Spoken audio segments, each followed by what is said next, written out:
Mary Stelfin Nwachukwu. I belong to the congregation of Daughters of Mary, Mother of Mercy, DMM.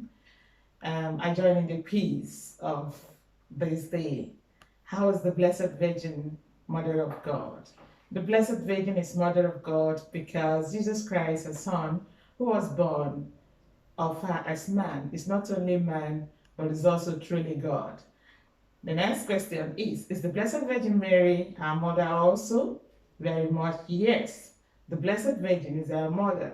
Also, being the brethren of Jesus, we are the children of Mary. Ka m gazie kwuo ya n'Igbo ogwu eji.